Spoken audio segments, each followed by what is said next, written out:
Welcome to Just an Average Citizen, the podcast that helps to educate, inform, and empower you to make an impact in Abilene and the Big Country.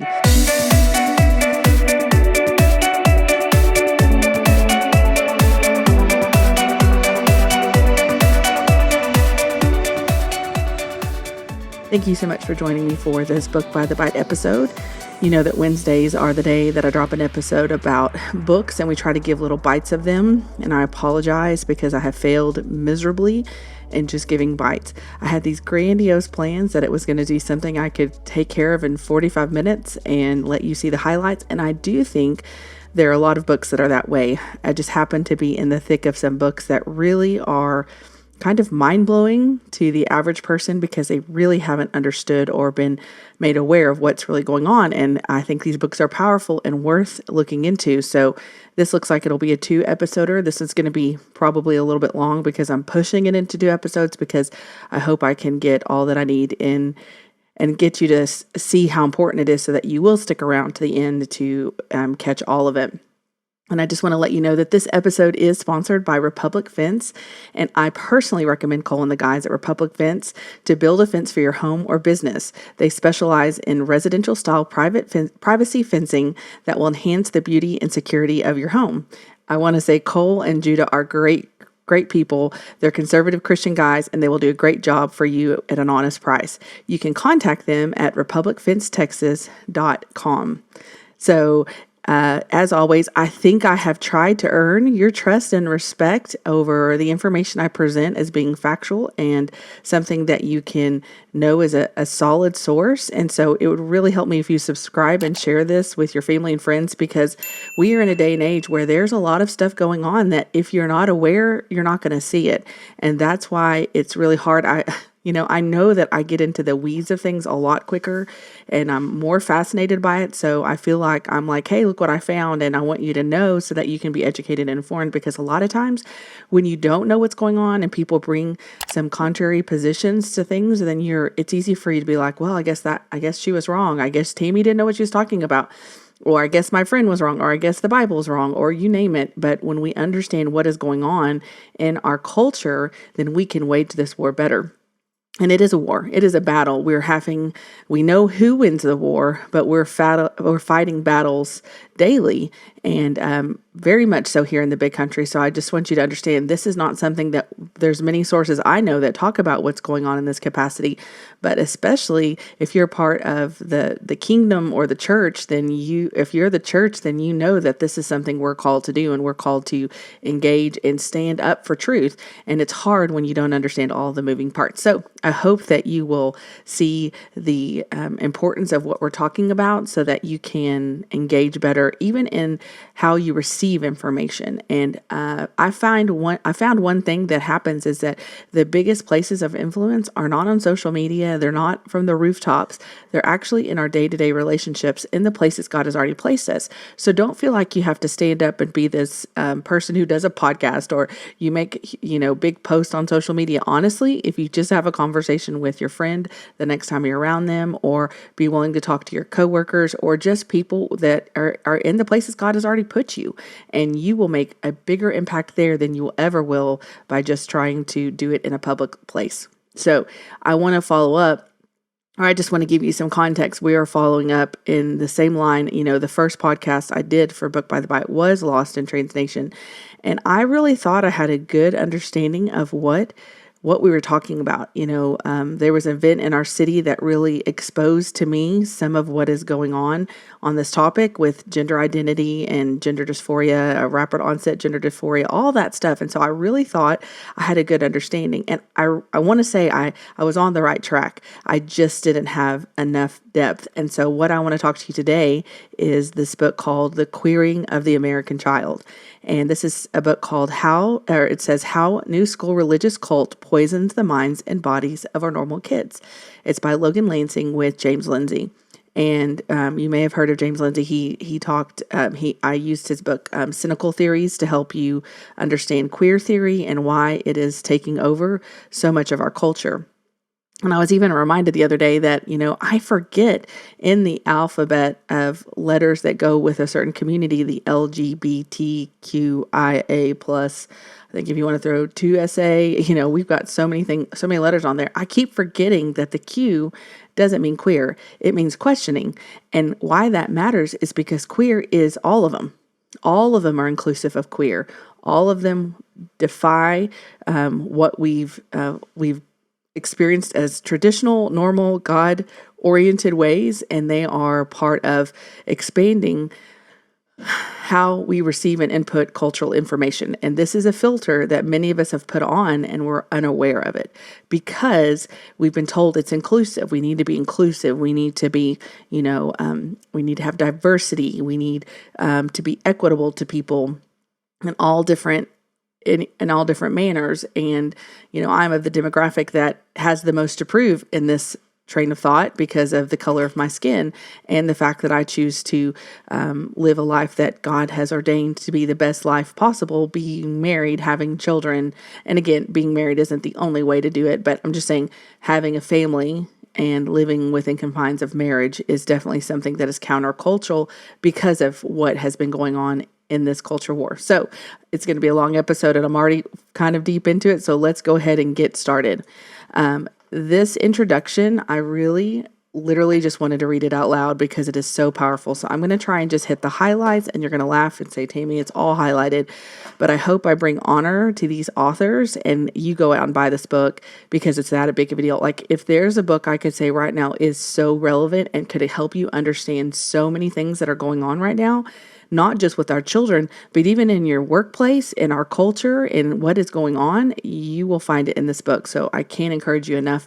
And I'm sure my husband is going to be great and put a link so that you can find it on Amazon to purchase it if you want to. I am doing a great service to these authors. I've got a hard copy and a Kindle version, so hopefully that is, and there's no Audible, or I would have probably bought that. But anyway, so let's talk with this one. Queer theory is based on the mystical religious teachings of Michel Foucault, Judith Butler, Eve Kosofsky, Sedgwick, Deborah P. Britzman, and many others. These queer theorists created queer theory gospels that cultists worldwide now draw upon to push children to destabilize tradition, eliminate social norms, and poison their minds and bodies.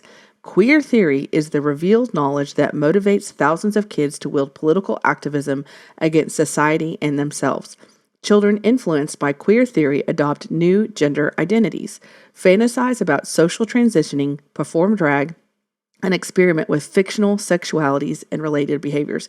Now, a little side note here, it's interesting here that children influenced by queer theory adopt these things and perform drag. I have been a big proponent for SB 12, and SB 12 is a bill that requires adults not to perform sexually in front of do sexual acts or anything prurient, which is an excessive interest, but to keep children protected from being exposed to that kind of stuff. And there's not one word is drag mentioned in this bill. And what's going to be interesting is this SB 12, which is a great protective bill for our children, is probably going to be thrown out because the plaintiffs, including a person from our own city of Abilene, Texas, have said that it's a drag ban and it's about drag shows. And it's crazy to me how we can have laws that have nothing of that nature written in them explicitly, but because people who say they're not wanting to be around children, as we know, performing drag is a thing. Drag, we'll talk about it, Drag Queen Story Hour. It is a thing. It is about exposing kids to queer theory. And drag is what we're most offended by in some ways. Some of us who see the troubling problems that come with this kind of lifestyle, but it's not the worst and most toxic part of this whole experience. It is the queer theory that is used to be presented. And it is, we're going to talk about this, the Mott and the Bailey. The Mott is the position that is defensible. The Mott is the indefensible position, like, it's just drag queen story hour. The Bailey is the position of, we really are trying to get our kids queered. We want them to be queered, and you don't have to fit in one of those alphabet letters to be queer, you can be queer and be a very much an ally of all those different letters. But the Bailey is what they want to protect, which is queer theory. And so we're all fighting about drag shows. Drag shows is the fruit of this. It is something that if we're not careful, we're going to take out the fruit and not really get to the root of it. So anyway, there's so much I can talk about because of the extensive amount of research I've done in the last year. I hope you understand when I speak stuff, there is weight to what I'm saying. It is not just my personal opinion. It is not something I've just thought, hey, this sounds like a good idea. It is the research that I've done. And I want you to be empowered to start understanding this concept so that you can start recognizing where it is throughout your day and throughout our community, even here. This group doesn't believe in all aspects of cult doctrine, but they know they can use the cult strategic. Okay, so the inner circle. So this is the core of who's trying to get queer theory to become normal, which is ironic because they want to destroy all things normal. So anyway, the inner cult doesn't believe in all aspects of the cult doctrine, but they know they can use the cult strategically to achieve their ultimate goal, power. The inner circle wields the cult's tremendous monetary and cultural power to finance and influence cult activism expansion. And I honestly don't believe we have a lot of this inner circle in our Abilene community. I don't think many people truly understand what they're doing. I think we'll talk about what part I do think that most people are in who live in this area. Surrounding the inner circle of the cult are groups of awakened scholars and activists who form the cult's inner school. The inner school is home to activists, academics, organizations, subject matter experts, teachers, consultants, and policymakers who have undergone cult initiation and are familiar with the cult's teaching and practices. They are the cult's true believers in most cases, in some others, opportunistic players who know the cult's doctrine thoroughly and use it to advance their own social, political, and material interest.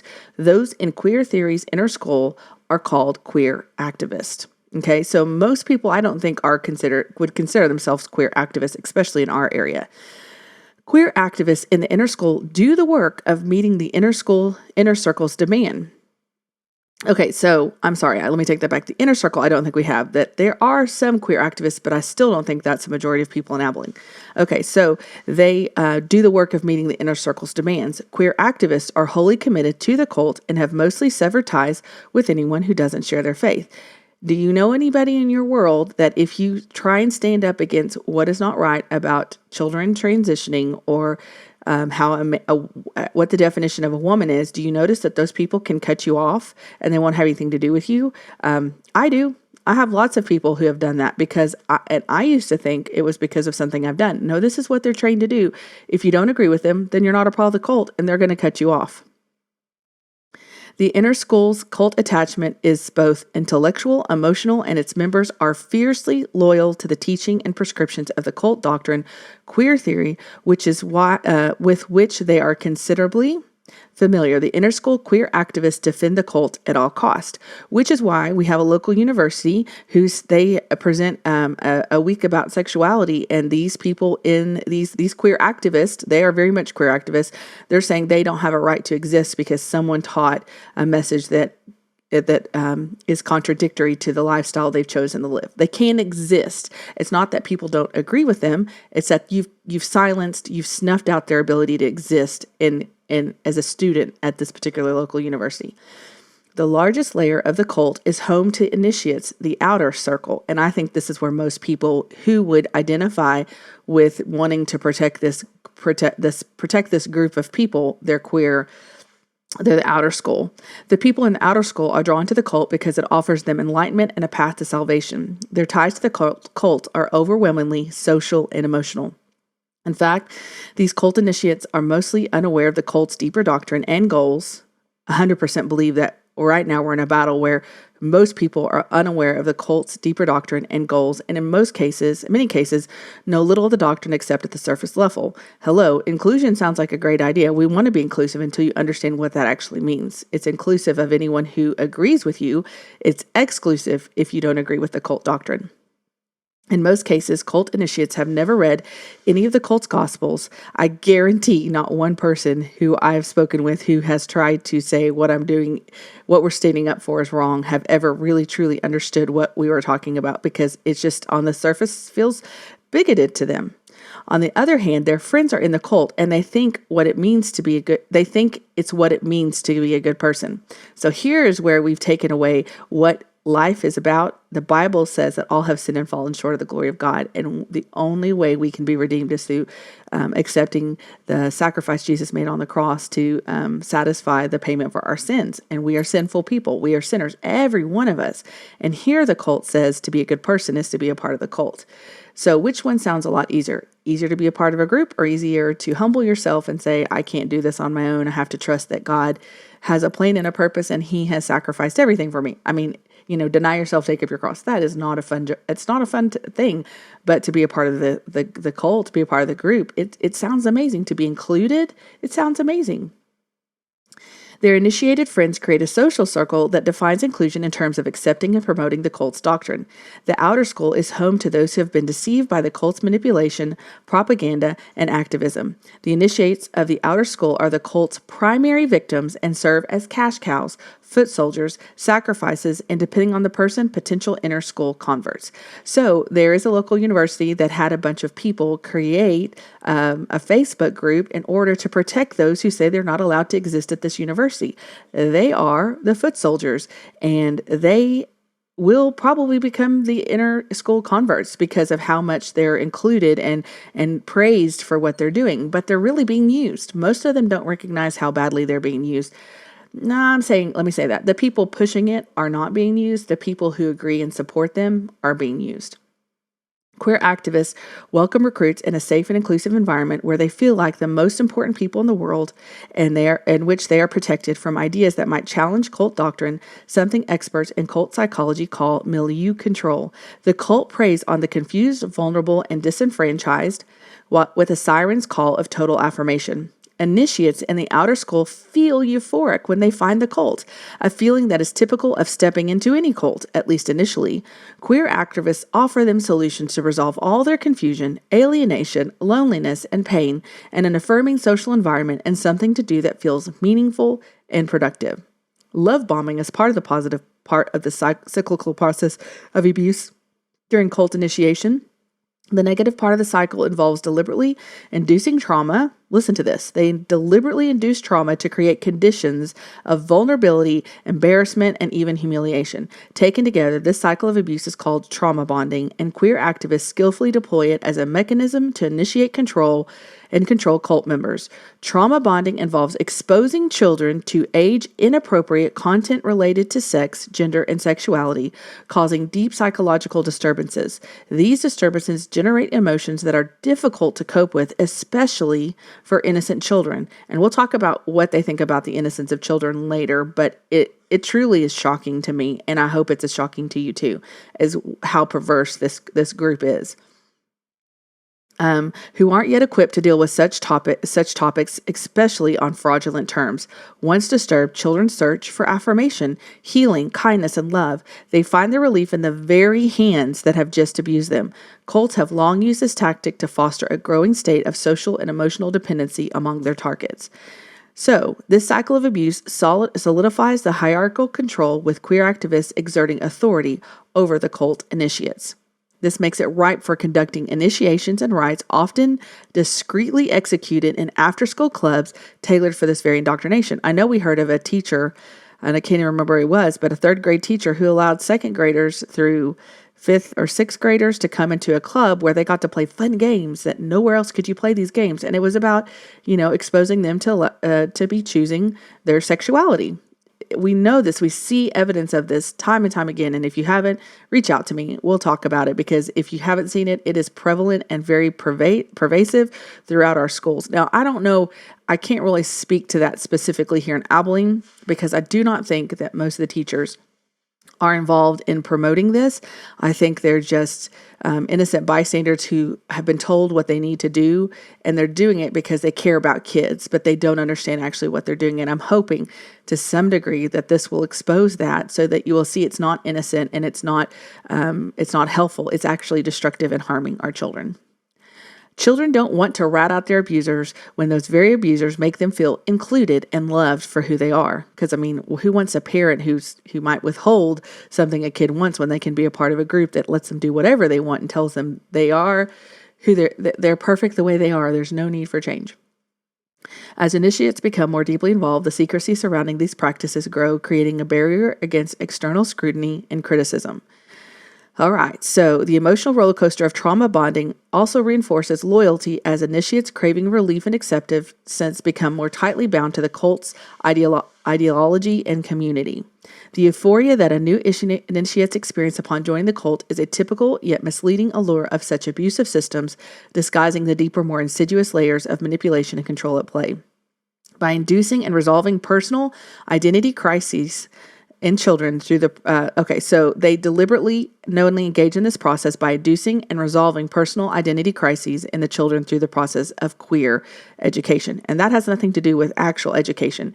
This is what is being infiltrated into our educational systems that you'll find out later, that it is throughout our educational systems. And I would love if somebody would talk to me about this, but pretty much anytime I reach out to anybody or try to talk about it, they say, oh, that's not happening. You're crazy. You don't know what you're talking about. So there's no place for conversations when I know there's stuff going on because of what I've seen happen at school board meetings. And I know this is part of how they're doing it. So this is not something that's not touched. It has touched our community for sure.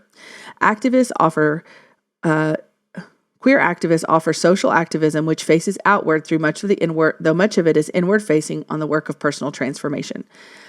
All right. People who identify as avatar, let's see, did I write that one? The inner work transforms its victim into queer cultists, people who identify as avatars of the cult doctrine. Strict social expectations with powerful social and emotional rewards, affirmation, celebration, belonging, and punishments, criticizing, problematizing, struggle are both tied to the inner and outer cult work. When the cult can't find vulnerable people to bolster recruitment, it creates them. The cult is very good at convincing ordinary people that society has mistreated and abandoned them, or will if they confess any of their personal secrets, questions, or doubt. People convince people by relentlessly attacking them through mostly invisible forces hidden in language and the common sense of day-to-day. So it's not overt. They don't say, this is what we're doing, because that's what cults do. They hide what they're actually doing so they can get more people involved. The queer activists use abusive techniques. The messaging relentlessly externalizes the shame and alienation it creates in its victims by pointing at the oppressive society and blaming normal people and normalcy itself for causing these feelings. The cults become increasingly hermeneutically sealed social environment for initiates, isolating them more and more from outsiders and outside influences. And the fear of rejection and social isolation keeps people locked into a cult and a cycle of abuse. Okay, so they become so emotionally groomed that they cannot live without the cult. Activists threaten a loss of salvation. Remember that we talked about the loss of salvation anytime they say they want to step out of line or anytime they step out of line. Queer theory is not merely academic. It is full of religious rituals and observances. They dress in religious garb of the drag queen or king or through highly identifiable patterns of dress, grooming, and presentation. They are constantly in revolution. Queer theory demands total submission and obedience. Queer activists isolate, punish, and exclude anyone who contradicts cult doctrine, ritual, or practice. And so, I'm just saying, I have less access to stuff that's going on in our community because I have taken a stand, and some of the groups have blocked me so that there's no way I can see what they're doing.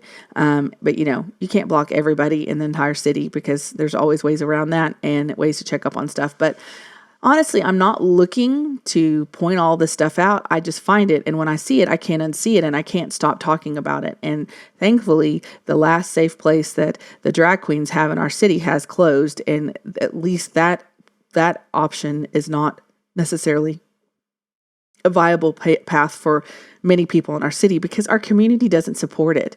They're not for this group as much as the group claims that they are welcomed by everyone in the city. They're not, because we understand, we see what it is, and it's helpful when the community becomes aware of the power of their voices to stop this, and then maybe officials will stop catering to them, those minority voices. And I'm not speaking of skin color. I'm saying the group that is in the minority, they'll stop catering to them because they recognize there's so much more strength in the community as a whole that stands against it. And that's part of why we have to stand and speak out, so that our elected officials know that there are more of us than there are of them.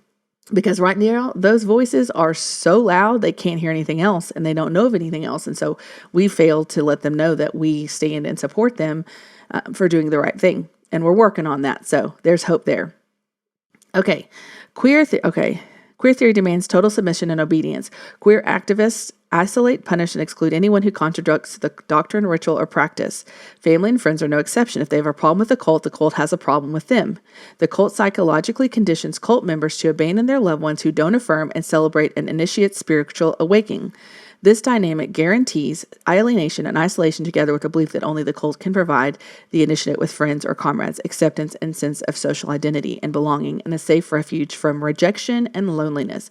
Cognitive dissonance, which I hope a lot of you who are watching this are experiencing this because you're like, this can't be true. And I'm just saying, yes, it is true. But cognitive dissonance is the cult's go-to method for isolating cult members and potential initiates from their friends and families. And, I'm standing up for some really controversial stuff in our city right now. And most people are like, nah, I don't see it. I don't get it. I mean, I understand what you're saying is wrong, but I don't see what you're seeing. And I just hope by you sticking around through at least the introduction that you'll see that this is it is an issue in our city. And it's not about it saying it because they're not going to say it. You have to see and know their language to understand what they're saying. All right. So what cognitive dissonance is when somebody holds two incompatible beliefs. It's the crisis you enter when your incompatible beliefs cause emotional turmoil because you're saying, I don't want my kids to be indoctrinated, but I don't want to be rejected from society. And that is cognitive dissonance. You can't choose to be accepted and protect your kids these days. You're going to have to do one or the other. And I'm praying that more people recognize that the only option is to protect our children and their innocence, because that defies what queer theory is all about. I mean, even protecting the innocence of children is in their terms non-existent. Okay. The target is easily psychological abuse. See, they have to rely on the abuser to make sense of the world, so they can't figure out what's going on without their not seeking knowledge of the abuser. The cult of queer theory is extremely narcissistic. Cult members are excessively interested in themselves, their appearances, and their religious practices. They want control. They generate anxiety and discomfort in a child. Queer activists tell kids that although they love their parents can understand revelation because they're too old. Their parents can't understand revelation. They're too old, too stupid, and too brainwashed by evil spirits that control society. Their parents are part of the evil systems of control. They tell children their parents won't accept their new identity, their new cult identity. They are known for taking pains to redefine the word family for initiates as those who accept them for their acceptance of cult doctrine. Okay, so my family is not the ones God has given me. My family is those who accept my new identity. Have you heard any books about that lately? If you haven't, let's talk, because it's about accepting our identity. Those who accept our identity replaces our family. Read. So you have to accept the cult doctrine, who they really are authentically, as opposed to the people who would try to protect them from the cult's influence, including flesh and blood family members, especially parents. Children targeted by the cult love their parents, but they also love the promise of salvation offered to them. Therefore, they must choose between the parents and the cult. And by doing these things secretly, because they don't want them to tell their parents about it, children aren't upsetting or alerting their parents. So they're doing it in secret, so the parents don't have any idea what's going on until all of a sudden they've lost their child. The new cult, they enjoy their new cult friends and all the love bombing of those friends. So the children are told the only way to resolve their anxiety is through queer theory. The cult tells kids that truly loving parents would want them to be happy, even if being happy means keeping secrets. So the cult tells the parents the only way to prove that they love their children is to accept, affirm, and celebrate their child's transition into the new cult identity. Parents don't want to join the cult. They don't want their child to join the cult, but they don't also want their child to commit suicide, which that's what they're told will happen if they don't allow this, which is a lie. It's a lie. There's statistics that data shows that children do not change their tendencies for suicide because they aren't or are allowed to or are not allowed to transition. The cult of queer theory queer activists have waged war on our language. Okay, so again, we can be using the same words but have totally new meanings. And if you're unaware of these new meanings, then you can be agreeing with the queer cult and not even recognize that you're a part of promoting what they're doing. So, for example, the average person that gender and have largely succeeded in convincing the average person that gender and gender identity are real things.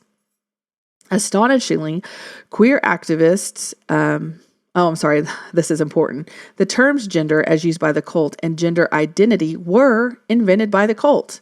So the cult has now gotten most of you to talk about gender and gender identity, and you might say biological man or biological woman, and you don't even realize you're spouting the theories of the cult. There's male and female. We don't need a biological one because there's no such thing as a non-biological male, right? So it's a redundancy. It's like saying a pretty beautiful sky. That's two of the same words. Not the exact same, but you understand what I'm saying. Astonishingly, queer activists have even convinced large swaths of the population that sex isn't real, that men and women are political categories. Queer activists have lied, cheated, and bullied their way into all the places religious cults shouldn't be. The American Psychological Association, the APA, not only publishes cult doctrine, it practices cult magic. So we can't even trust the American Psychological Association anymore, nor can we trust the American, is it the Pediatric Association of America? I can't remember what that one is. I mean, everything has been indoctrinated by this cult doctrine. And that's Lost in Translation addresses that more specifically. As for the practice of cult magic, the APA pushes the gender affirmative approach, which is the cult's way of forcing both individuals and society to accept queer theory. Because again, when is it affirmative to mutilate children? That's not what we typically call affirmative care. That's called destructive care, if in the easiest way, I guess. All right, so here is the letter that they wrote to Congress. 62 other organizations joined them in submitting. This is a letter to Congress. Healthcare to treat gender dysphoria is medically necessary. Gender dysphoria is recognized as a serious medical condition by every major U.S. medical association and the World Health Organization. Remember, gender dysphoria is not what they're talking. Rapid onset gender dysphoria. Gender dysphoria affects very few, mostly males in their preschool years, and carries with it. It starts in the preschool years. Gender dysphoria has now been also, It's been taken over by, instead of being rapid onset gender dysphoria. That's a whole different ballgame, and it affects mostly teenage girls. Okay, so anyway, they're saying that it's recognized as a serious medical condition. Every major medical and mental health association in the U.S., representing more than 1.3 million U.S. doctors, supports individualized, age-appropriate, gender-affirming care that promotes the health and well-being of transgender people. And we know through Dr. Grossman's book, Lost in Translation, that they do not do anything to help the child but transition. The only goal of all of these organizations is to transition the child. They offer no counseling, no mental health workups, nothing to help the child except their goal is to transition them. So be forewarned. There's no way to entertain this conversation with a medical professional where their goal is not to destroy the child by sterilizing them and possibly mutilating their body through surgery. All right. Let's see here. So they have urged Congress to oppose any legislation that would prevent the practice of psychosocial, chemical, and surgical intervention on any child, there's no age limit, that identifies as anything other than sex that they are. So affirmation is the cult's magical process, which is obvious when you realize that the standard practice in medicine is to treat and hopefully cure pathological states, not affirm and further them. So used to, we want to cure kids of these pathological states, not affirm them in that destructive path. It makes you look progressive. However, when you practice the magic, it makes you look progressive instead of bigoted. If we don't understand the why, then we can't understand how to reject the magic, protect our children from the cult, and start rebuilding our normal lives. That's the best thing you can do, is normalize your world, because that is what flies in the face of everything queer theory, queer activists, the queer cult holds near and dear to their heart. Normalcy is their kryptonite. Okay, so this gentleman who has written this book has worked countless hours, read the materials to decipher the cult's coded language. And I do mean coded. That's how the cultists describe it. So they speak purposely in coded language so that you cannot understand what is going on. So this is the first part. I think we're going to do part 1 today, and then we'll move on to part 2 next week. Part 1 is queer theory. So this is the nuts and bolts of what we're talking about. And again, I would have read the entire introduction to you because it's that powerful. And if you do nothing else, buy the book and read the introduction, you will be so much wiser. And your children and your grandchildren will be in such a better place because you are aware of the tactics going on. Queering education, the Windsor School. So the Windsor School is an elite all-girls preparatory school in Boston, Massachusetts. Parents pay $6,000 a year to go to this school. In 2021, the school released a 106-page document that outlined the renewed commitment to diversity, equity, inclusion. Okay, so the goal was to seek a deeper understanding of the totality of our DEI practices and to provide a roadmap for the work ahead. Their commitment to DEI meant that the adults in the room were no longer committed to protecting and educating children, because you cannot do both. You cannot protect and educate girls and promote DEI. And it's going to tell us a little bit why. So there was the DE focused professional development opportunities for faculty and staff. They had a section called Answering the Call of Social Justice. Implicit bias, sexual diversity. Again, social justice has also been, I think we're going to talk about in this book, has been, what is that word? I can't think of the word where it's been taken over. They've claimed it instead of what it used to mean. Justice is no longer what we think it is. Unless we ask for a clarifying definition, we will not know if we're talking about the same thing. Okay, but I do want you to recognize DEI includes sexual diversity now. It's not just about skin color. It's about diversity in your sexual identity. And why that's being promoted at a children's school. Children don't have sexual identities. If they're not a part of the queer cult, they don't have sexual identities.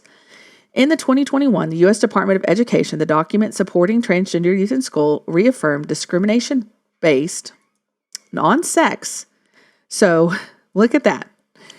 The U.S. Department of Education is now saying we cannot discriminate children based on on sex, including sexual orientation and gender identity. Okay, do you see the problem there? Children do not have a sexual identity because children are not sexual.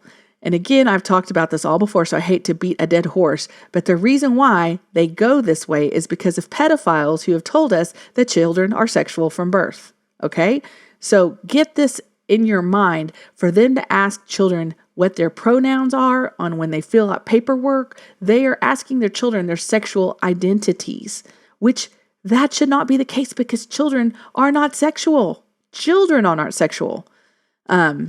Anyway, I'm sorry, that's my little soapbox. It isn't just wrong, it's prohibited in American schools. So now, if I don't want to recognize a child through the Department of Education, now this is what I'm understanding. This is not law. It is a part of the Department of Education, which is part of the added different departments. It's not like law on the books, but it might as well be because everyone's going to follow it to a law and you could probably lose your job over it.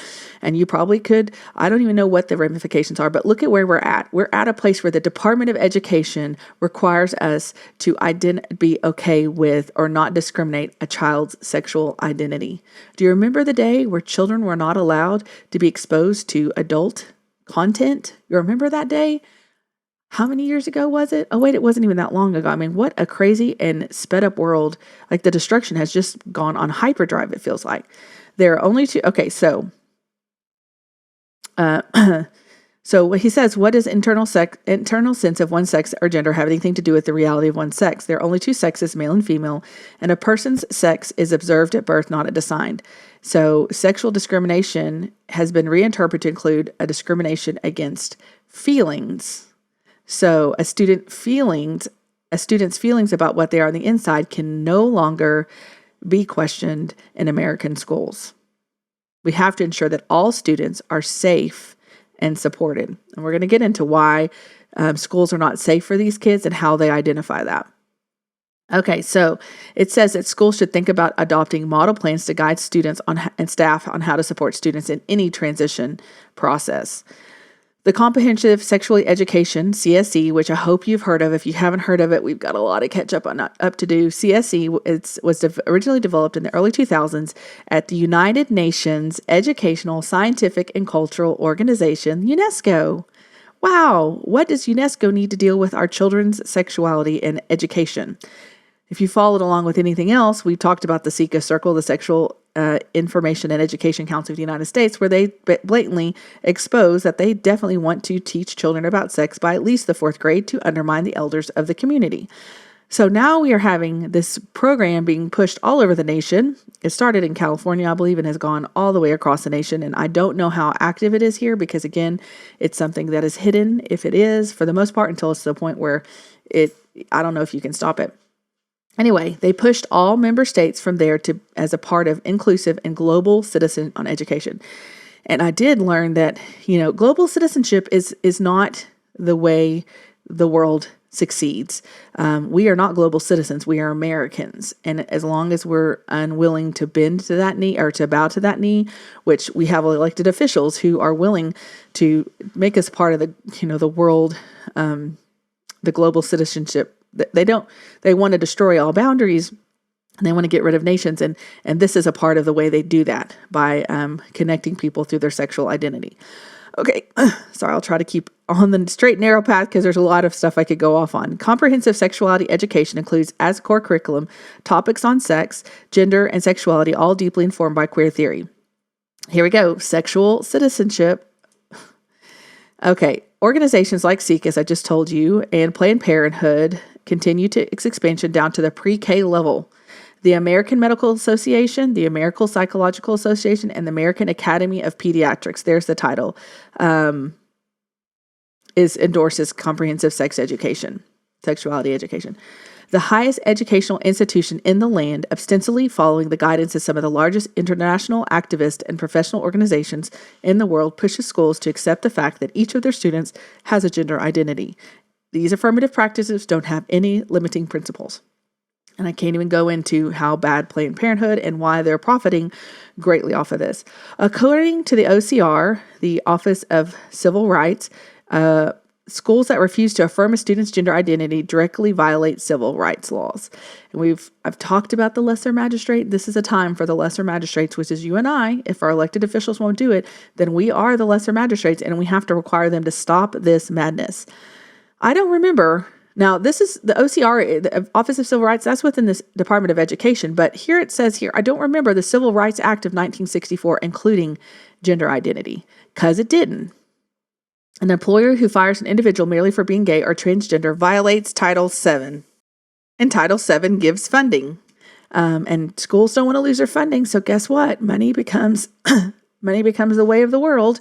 So we do things that we don't agree with just so we can keep getting money, which I think is a horrible practice. Discrimination based on sex, sexual orientation, and transgender status. You cannot prohibit employment discrimination based on those things. Interprets Title VII to include gender identity, which is not an essential characteristic of one person as a protected category, especially those who think they can change it every day. I mean, that's just setting you up for disaster. Today you're one thing, tomorrow you're another thing, and if you misgender them or whatever, or discriminate against them, then you could be sued out the wazoo. How is that setting us up for not chaos? Okay, all public and private elementary and secondary schools, district colleges, and universities receiving any federal finance assistance must comply with Title IX. Okay, so in order to get money, you have to comply with these stupid, ridiculous, unfounded, unbased laws that, or not even laws, rules that they're setting up. Okay, you'll notice gender identity is not mentioned. The U.S. Department of Education, OCR, doesn't care, and now it has significant ruling to hide behind it. So the court said you have to pay attention to it, or you can lose funding, and they just interpreted something that wasn't there. And we have to stand up against it and say it's not okay. If both males and females can enter a sex-segregated female-only space, then the space is no longer sex-segregated, which is a functional contradiction. You can't have it both ways. They want it. All right. Eliminating distinction means that an individual can identify as whatever sex they would like, using the constitutionally protected political position as grounds for trampling a constitutionally protected class of another party. All right, administrators and educators must develop new curriculum, policies, practices, and procedures to affirm and celebrate their students' gender identities. Queer theory and activist discipline in the strictest possible sense, the activists are disciplined and discipline is activism, has completely captured school districts nationwide. Why is the OCR acting more like an activist organization pushing schools to adopt interpretations of laws that are functionally contradictory? Queer theory views contradictions as queer. Oh, so if you contradict yourself, then you're queer. If you don't make sense, you're queer. Do you see where this could possibly go off the rails. So embracing contradictions gives them power. Gendered language has to be eliminated to create a context in which cult doctrine can override physical reality and political and social environment is being established in which the magic works. Queer theory is the foundation on which the U.S. Department of Education supporting transgender youth in schools document rest. In fact, queer theory is the foundation of most, if not all, school policies related to sex, gender, and sexuality in America today. Queer theory is found in all, let me say that, all diversity, equity, and inclusion statements, commitments, frameworks. Everywhere you find DEI, you find queer theory. So does your university have a diversity, equity, inclusion department? Do they support or have they changed it to multiculturalism like most have done to circumvent the DEI rule? Did Austin just hire a city manager that supports DEI? Now you know where queer theory is coming from. Where they hide it in is diversity, equity, inclusion. Don't be stupid. Don't be fooled. It's in there. No longer is it just about skin. It's about your sexual identity. That's because the theory DEI is rooted in intersectional and includes critical, read woke, analysis of race, sex, gender, sexuality, and all the rest woven together, so it isn't permissible to consider some of them without considering all of them. Okay. Sometimes DEI statements will mention queer theory explicitly. Other times you'll find it lurking in citations, but it's there, okay? You don't find queer theory named explicitly in Lifting Every Voice. However, you do find the word safe mentioned 16 times, inclusive mentioned 39 times, and inclusion mentioned a walloping 49 times. So here we have a book that is inclusive, that includes everybody. Guess what? That's DEI. That's queer theory. Inclusive has been taken over, I can't think of that word. It's going to drive me crazy. Inclusive and inclusion is no longer what we think it means. It doesn't mean to include everyone. It means to include people who agree. Seeing the word safe, inclusive, inclusion mentioned every line is a cause for confusion. Assuming a person's gender is an exclusionary act. So if you assume that's a girl or a boy or that's a man or a woman, then you're being exclusionary. Queer theory is the theory of how society works. It's not just about sex, it's how society works. Okay, sex is the gateway. How it works is the whole ultimate goal. Specifically, it's a theory of how society determines what our standards, rules, and norms are, especially as those standards and rules and norms relate to sex, gender, and sexuality. Queer theory assumes that all norms are regulated and connected to social power. It seeks to explode rigid, normalizing categories. It's not just a way to think about the world, it's something you do to change it. So to leave the world as it is impossible for anyone who is a queer activist. Queer theory is both a theory and practice, often described as praxis. That's just the way you live it out. So you don't have to teach people. Your praxis is how you execute it. They take their theory into the world and agitate for social change through political activism. The goal is to change society. They expose problems in the status quo. They organize community or school groups for political action, right? So what happens when we as Christians organize for political action? We're like, oh no, that's not appropriate for you. You don't get to be political because political is a dirty word. But all these queer activists, all these queer indoctrinated into the cult people, they're going to live their lives indoctrinating and creating change while we Christians sit in the church and just, sing our hymns and pray our prayers and hope God shows up. I mean, we've purposely stepped out of the conversation and they're gladly going to shame you if you try to get back into the conversation. Trust me, I know there, been there, got the t-shirt. Literally. And so if we're not engaging and being an influence in the culture as believers, guess what? They certainly are, and they're happy to take over and undo all of the society as we know it. And I'm not speaking hyperbolic. This is what they're doing. It's not what they want. It's what they're doing. And we have been somewhat complicit in helping them do it. The designation of normal is therefore not grounded in facts about the realities of being human, including our patterns of social interaction, nor is it merely arbitrary. It is explicitly self-serving and political, thus unjust, in need of disruption and dismantling.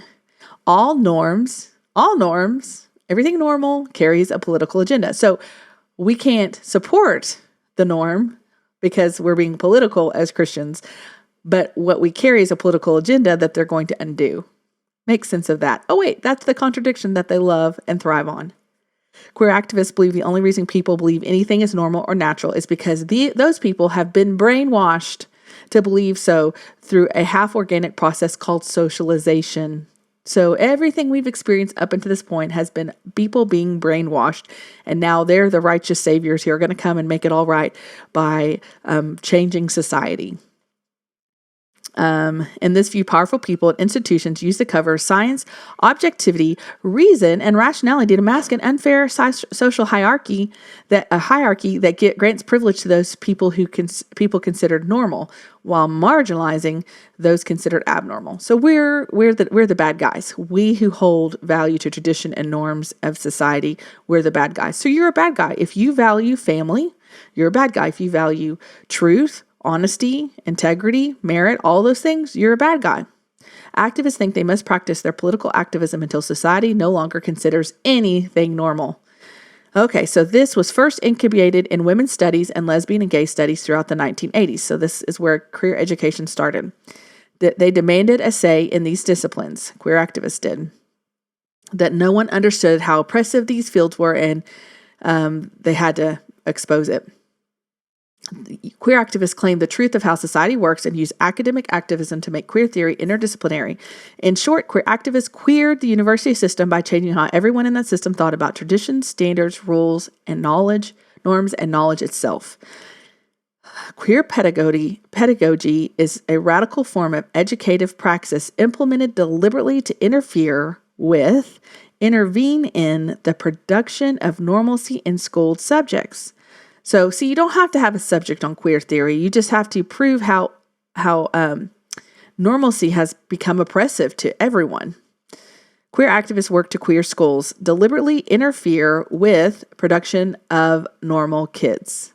Children who learn to be normal, so the argument goes, serve to reproduce the norms of society. Queer theory's central goal is to eliminate norms, and queer activists knew then, as they do now, they must first break the normal child if they want to break normal society. Remember what they do? They traumatize the child and say, "Oh, here, come. I have to offer you help and healing and salvation for you." It's so gross what they're doing to our children. Queer activists have been queering schools for the last 30 years. Queer elementary education, a queer curriculum for fourth grade they've been queering our schools for the last 30 years. So today's administrators, curriculum developers, and teachers look to papers like Queering Elementary Education, a queer curriculum for fourth grade, to inform them how to make their schools and classrooms more inclusive. So if you are a teacher who works on inclusivity, you are promoting the queer theory agenda. You're promoting it. You're a part of it. Inclusivity is their goal. Not inclusivity of everyone, inclusivity of the right people. And if you don't agree with them, you're not the right people. When children are educated to believe these terms are commonly used and understand, they will locate meaning in them and define themselves and the world on these terms. Okay, so they start indoctrinating them on the terminology of cult queer theory, right? There's a lot more I can go on. I'm going to stop before I make you want to walk away from me, because I want you to understand the severity of what situation we're in right now. So ubiquitous is queer theory that is now synonymous with inclusive policies, procedures, and learning. Children are learning that the thing called gender identity exists. Okay? In schools nationwide, in both red and blue states, educators tell children that an ideology called cis heteronormativity permeates all aspects of society. Okay? That just means normal heterosexual couples. Normal that has existed for all of time is now part of the oppressive culture. Queer theory isn't presented to children as a gigantic academic cult discipline. It is. It's easy, colorful, and fun in consumption, taking shape through cute-looking cartoons like the gingerbread person or the gender unicorn. Are you connecting any dots yet? Have you seen why we understand what they're talking about? Things like we grew up with knowing they were innocent and not having any other meanings have changed. Like, we can't trust anything we know anymore because it may have been usurped by this group, and they may have taken over the words, the vocabulary. And we're going to talk about who does that. What group does that? They take over language. Okay, these are cult doctrines. All right. They've repurposed education to queer the healthy minds and the bodies of normal kids, because all kids are queer. They're no longer trying to figure out if your kid is queer. They assume and believe that all kids are queer. They're not only concerned with educators. Queer educators are only concerned with radicalizing children, all children. All right. So I think I skipped. Oh, hold on. There we go. Okay, I did it.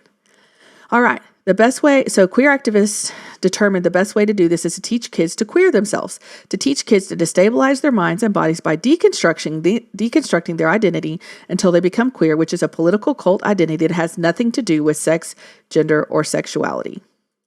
So when they say you're attacking a alphabet part of the community because you don't like the queer theory being shoved down our throats, that's a distraction because it's not about sex or gender. It's about becoming, what did they say? It's the political cult identity that has nothing to do. You have to become queer. It has nothing to do with the political cult identity, sex, gender, or sexuality. Queer is by definition, listen to this, whatever is at odds with the normal, the legitimate, and the dominant. There is nothing in particular to which it necessarily refers, and it is identity without an essence. No such thing as healthy and innocent child. They do not believe that children are healthy and innocent. A queer education first reduces vulnerable children to empty vessels, then fills them with revolutionary political programming. If queer activists reduce children to empty categories, then there's no longer anything society can point to and say, we must protect that. The goal of queer education is to radically deconstruct a child into a fluid, permanent, shifting, and unintelligible object of revolution. They do everything they can to destroy the relationship parents have with their children. They're destroying the family and saying, we'll be your family now. Have you heard any influencers do that? If your mom doesn't love you, I'll love you. All right, chapter 2, what is queer theory? All right, so this was unheard of back in the 90s. Back when, I don't know, it was unheard of. Okay, so a lot has changed. Queer activists informed by queer theory teach children that everyone has an inherent and fixed gender identity that society cannot question. Society is designed to oppress them, and they tell kids they can escape this unbearable situation by manufacturing a new queer identity for themselves. The categories of man and woman are socially read politically constructed. Social traditions and culture norms determine what a woman is, not biology. Women do not exist out of political constructions. The queer theory is that women do not exist out of political constructions. Do you hear that? All agree in recognizing the fact that females exist in human species today. As always, they make up about 1/2 of humanity, and yet we're told that femininity is in danger. Okay? We're told it's in danger, but it's just a political construction. Beauvoir turned women into an empty category left to interpretation. And we know it talks about Justice Ketanji Brown Jackson admitting she couldn't define what a woman was when she was being confirmed. Woman can't be defined for a female. It can only be defined by a female. Who is a female? It depends on who decides. Okay, so Michel Foucault, a French communist who escaped allegations of pedophilia only in death, so he was accused of pedophilia, but he died before they could get to him, is widely considered the progenitor of queer theory. Foucault believed there's no objective truth that humans have access to. So does he believe that God exists? I would say no. He's a godless man who was also an accused pedophile. With yet another pedophile, we got all the pedophiles telling everybody how to parent their children. We've got them in schools. We got everybody. When are we going to step up to stop this madness? With the weight and air of legitimacy comes the power to decide what truth should be considered more valid and trustworthy. So Foucault, his worldview was the scientific disciplines are one of the society's primary methods of controlling what truth is. Gender Trouble is one of the most widely read works in queer theory. The soul, so this says, he grabs hold of Foucault's idea and says, the soul, or she does actually, the Judith Butler, the soul is the prison of the body. Wow. So people who don't believe in God don't recognize that God created both body and soul. And so they're trying to escape the prison of their body. Okay, so people don't have a gender, they become a gender. The shock of drag performances mocks the idea of a stable gender categories because men can transcend boundaries and become women.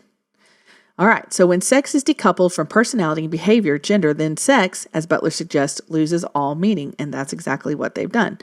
To mock the meaning out of sex, gender, the goal of this approach is to mock the meaning out of sex, gender, and sexuality entirely to undetermine people's belief in them as meaningful and stable categories relevant to being. Okay, so performing your gender differently is an act of freeing your soul. The soul, okay, again, it says the soul. I meant to skip that one. The goal of queer theory is to break the brainwashing program so you can free yourself from yourself. Queer theory's activity is to deconstruct the very concept of normalcy. Only whatever and whoever, they get to define what it is. Queer activist gets to define what a woman is. Okay? The goal of queer theory is to use political activism to make people conscious of the prison.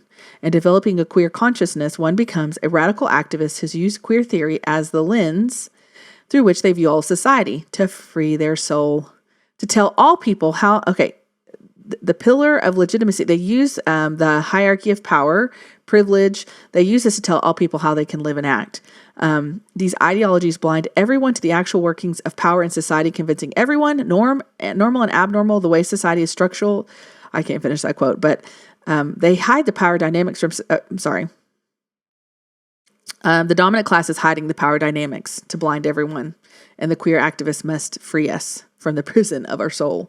The goal of queer theory is to awaken people to the truth. A person with a queer conscience is queer.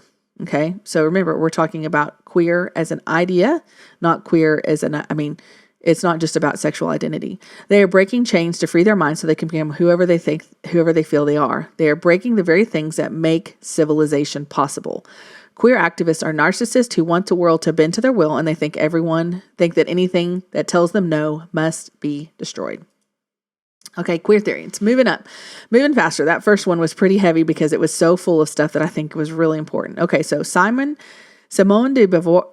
Okay, now I can say it. Simone de Beauvoir, Michel Foucault, and Judith Butler didn't develop their theories of sex, gender, and sexuality from scratch.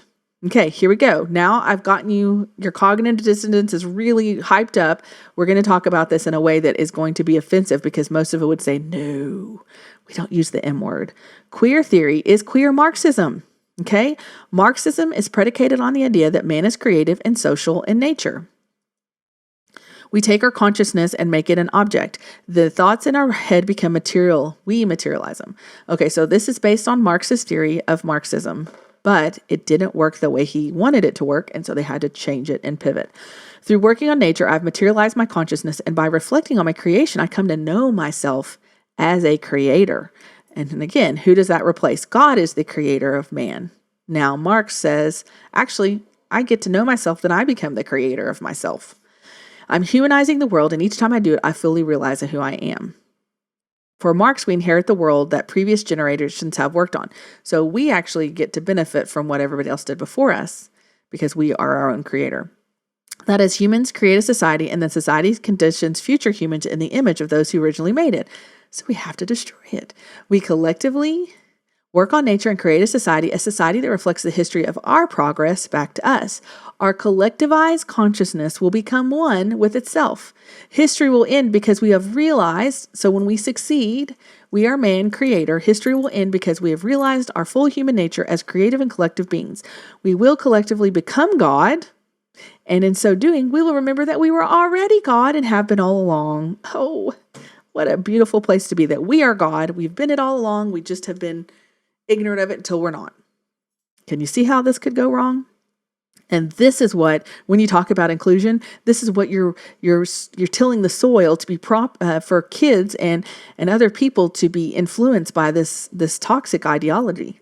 The theology of Marxism, which defines a transformative collective Gnostic cult. Now remember, Gnostic is just a fancy word for I know something that you don't know, and until you can know it, you can't be a part of the cool club. Okay, so the fall of man. Capitalism makes man forget who he really is. A perfect socialist. That's why they hate capitalism, because it makes a man forget about socialism, which is not a bad thing, because socialism is a deadly political system that destroys everything it touches. Only human, okay, sorry, what did I say there? Remember, Marxist theology argues that we are only human if we are creative and social. If someone forces me to make the thoughts in their head, their products, their service, a reality for them, then that person is denying my humanity. He is denying I mean, literally, I just heard this on a local university campus. Students are saying, you're not allowing me to exist. You're denying my humanity because you're saying what I believe is wrong. In the theology of Marxism, man ate from the tree of knowledge of good and evil in nature and learned that he could own private property, and upon that ownership divided his labor, which alienates him from himself as a creative and social species. So he must establish a communist society by abolishing private property. One of the tenets of what makes our country succeed is private property. So it's no shocker that they want to get rid of that component. Communism is the riddle of history solved, and it knows itself to be the solution. Marxism is therefore, as a religion, the aim to seize control of demiurgic power to become not God, but the socialist demiurge who, upon completing his task of undoing the fall of man, would liberate humanity through an act of self-sacrifice, thus himself fully actualizing himself fully as a socialist God. So remember, they said, "Oh wait, Christians, stop being exclusive. We want you to be inclusive, and you're not inclusive. So don't come and be political, even though we say everything you do is politically motivated. Don't be political, but we're gonna replace what you believe with this religion called Marxism. Now it's called queer Marxism. Okay, because their goal is to become God. The state, okay, the divine savior sacrifices itself and withers away. Voila, communism. That is the real communism that has never been tried.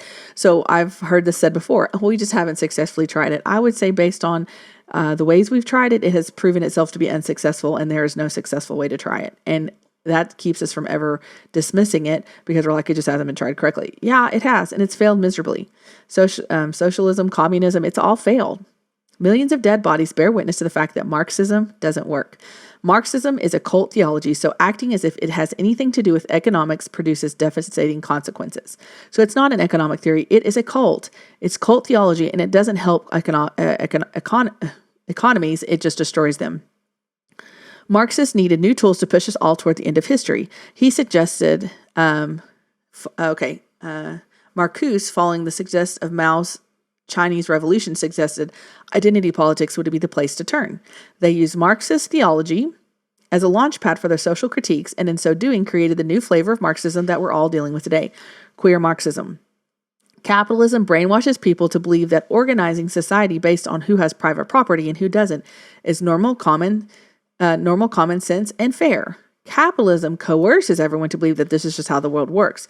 It is incumbent upon the oppressed class to become conscious of the truth of Marxism, to develop a class consciousness and adapt socialism, and to become revolutionaries charged with taking control of society and abolishing, transcending private property as a form of human estrangement. Normal people couch their justification for why they are considered normal and others are not in an ideology called normativity, broadly, and cis heteronormativity specifically. Okay, queer theory, it is incumbent upon the oppressed class, the abnormal people, to become conscious of truth of queer theory, to develop a queer conscience, and to become revolutionaries charged with taking control of society and abolishing transcending normalcy as a form of human self-estrangement. In abolishing normalcy, man returns to his creative and social nature, which is intrinsically queer. So we're just returning to who we really are, is what they think. Okay, so queer Marxism, revolutionary theory of history, aims to radicalize people, encourage them to take control of society, and force everything and everyone to become queer. Their goal is to make everyone queer. Are you okay with that? Where in the Bible does it talk about us being queer? It doesn't, because it's not. It flies in the face of everything God has taught us about who he is, what he's created for us, and everything that is associated with that. Queer is by definition whatever is at odds with the normal. Identity. Okay, so remember, it's identity without essence. Queer theory argues that sex and gender are social constructs. Gender exists and is entirely constructed of political power. So the oppressors in society take their science and tell everyone it's objective so they can mold you into a normal person so they can control you. How you identify, control what your sex, gender, and sexuality are. We don't have gender, we perform our gender. Developing a queer consciousness is the process of casting off the chains to free ourselves completely. In queer theory, trans people are considered sacred because they have developed a queer consciousness, because they are considered divine. It is human society, not biology, that determines the categorical difference between large. I'm not going to read that part. Sorry. That was a good part, but I'm not reading out loud. I don't want to have to put a warning on this. In queer Marxist theology, trans or non-binary people are breaking society's change. They are refusing the doctor's assignment as society demands. Queer activists believe that if they can repeat the cycle, man makes society, society makes man enough, they will reach the end of history, realizing their full queer humanity and become God.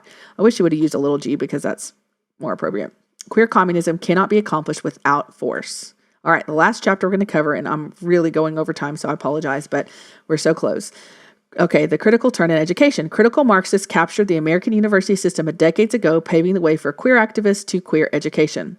The Marxist cult has long known that education is a crucial lever for jumpstarting, maintaining communist revolution.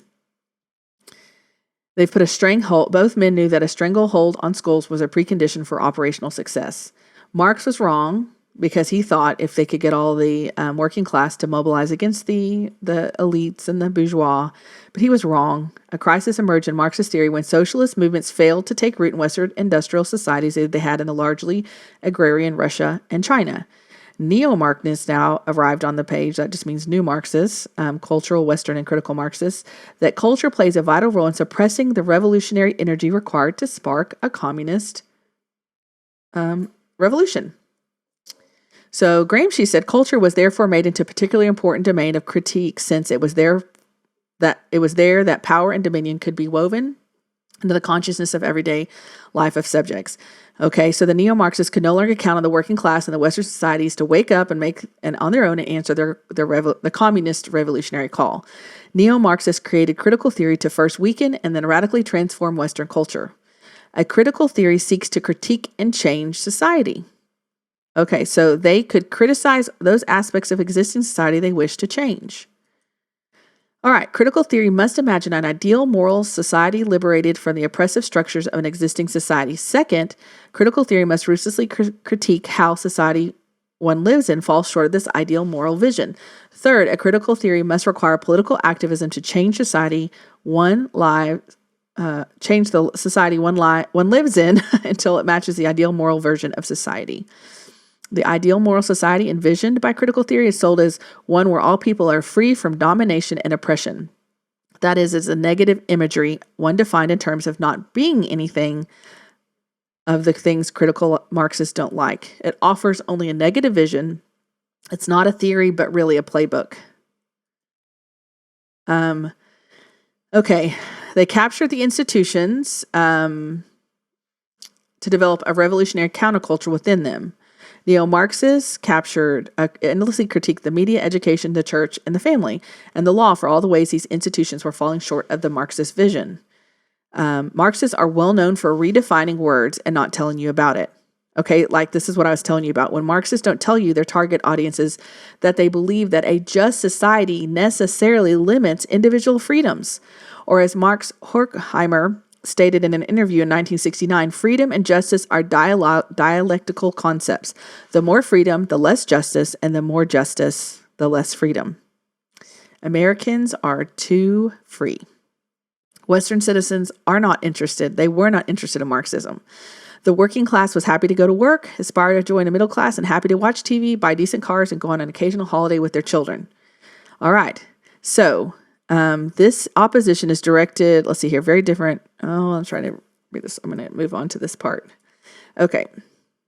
They present a false morality, and the radical politics involve activating and active minorities. So they targeted a group of people that they thought they could convince them they were oppressed by society. Marcuse argued for radicalizing specific subgroups of people that would be more welcoming to the Marxist sales pitch. The goal was to convince ghetto populations, the unemployed, sexual minorities, feminists, and anyone else who had grievances to become so enamored with socialism that it would literally become a biological need in their lives. Okay, so to the question, where did all the 60s radicals go? To the classroom. Marxist activists applied critical theory to the study of law, creating critical legal studies, which has, I think, destroyed our legal system. They argued that white people created a white supremacist society, gave themselves a special form of bourgeois private property called whiteness, and used hidden privileges afforded to them by whiteness to maintain a racial hierarchy to their economic, political, and culture beliefs. Does whiteness have a different flavor for you now, seeing where it came from? Whiteness is not about being white. It's just the I can't think of the way they were able to deliver their toxic ideology was through the color of someone's skin. Freire argued that education must always be central to the theory and practice of building movements for radical social change because regardless of context, it is through education that consciousness about one's person within the social order is obtained. So, Freire is not just somebody they quote. He is the citation for all of U.S. education. You can't earn your teaching degree without being touched by Paulo Freire's critical theory. Okay? You find his influence in every nook and cranny of U.S. education, from how teachers are trained to design and implement curriculum to how school now disciplines students. Restorative justice. Oh, I just read another book about restorative justice and how destructive it actually is. Okay, Freire is the guy who makes the act of teaching queer theory to children possible. Freire claimed that the true purpose of education was to help learners cast off their magical consciousness and put them to the developed critical consciousness. Critical consciousness is the belief that one must read socio-political conditions critically and take action. Everything in society is designed to oppress them. Okay, so they have awakened to the prophetic vision of the postmodern neo-Marxist faith. People of critical consciousness are religious fanatics hell-bent on breaking society and steering us toward the end of the history. But please don't use religious symbols in the White House on your Easter eggs or for art projects, because we only believe one religion is allowed, and that is Marxism. Queer Marxism, to be specific. Freire then critiqued traditional education methods for all the ways that don't lead to development of critical consciousness in learners. That is, an academic material becomes an excuse to talk about radicalizing political issues on critical Marxist term. Okay, so the educational methods only to serve to ignore this true knowledge while forcing learners to accept the truth as society wants them to see it. In the critical classroom, no true knowledge exists outside the true knowledge of Marxist analysis and oppression of the truth of Marxism. It's all about privileging the lived experiences of students who know the truth of their concrete realities. I remember one time someone said, now you need to listen to my lived experiences, because they were indicating that my experiences were invalid because their lived experiences trumped my lived experiences. And I was just like, that's just a fancy word for saying you think your voice has been elevated because of your perceived oppression. It's been going on for a long time. Okay, Freire sees this position in explicitly religious terms, calling it the process of death and rebirth, even comparing it to a personal Easter. Okay, this was so disgusting to me. To compare Easter. I mean, I know it just literally fell on Transgender Day of Visibility, but so many people, this was like red flag. Hello, I'm a Marxist, when they said that transgenderism, their transformation is their own personal Easter. That's Marxism. That's queer Marxism, because there is one only resurrection, and that is the resurrection of Jesus. It has changed all of history. It is forever marked how we experience life here on earth. So Freire sees this process in explicitly religious terms. Yeah, I already read that part. Sorry. He describes this personal Easter in stark cultic terms, explicitly designed to displace Christianity. We don't have to wonder what they're thinking. They're saying it out loud. And the same thing is happening with this university issue that I've been talking about. The people are saying that the university is oppressing people, have likened Easter to their own transformation from because they're no longer Christians in the sense that has always been Christianity. They're now a new version of it, which has been queered. All education schools in the United States push Freire's Marxist theory of education and pedagogical practices in their programs. Freire's theory dominates our education schools, and critical educators believe that the only way to reduce inequality and achieve social justice is to push kids to develop critical consciousness and become political activists. Critical pedagogy and a disciplinary to incorporate these elements needed to address specific domains of oppression. All right, so Gloria Ladson-Billings developed culturally relevant teaching that critical pedagogy went mainstream in children's classrooms. So Are you a teacher? Do you use culturally relevant teaching? Teachers could only be successful in liberating their students if they were equipped with unique theories and tools to address not only class, but race, ethnicity, sexuality, and culture in their classrooms. Culturally relevant teaching is to address multiple domains of oppression, not just economic class. Culturally relevant teaching, in other words, is intersectional. Intersectional is how many places of oppression cross in your world. Culturally relevant teaching is now considered an essential practice for eliminating achievement gaps between student groups, reducing classroom conflict, and maximizing every student's equal shot at the same outcome, as it is so often phrased.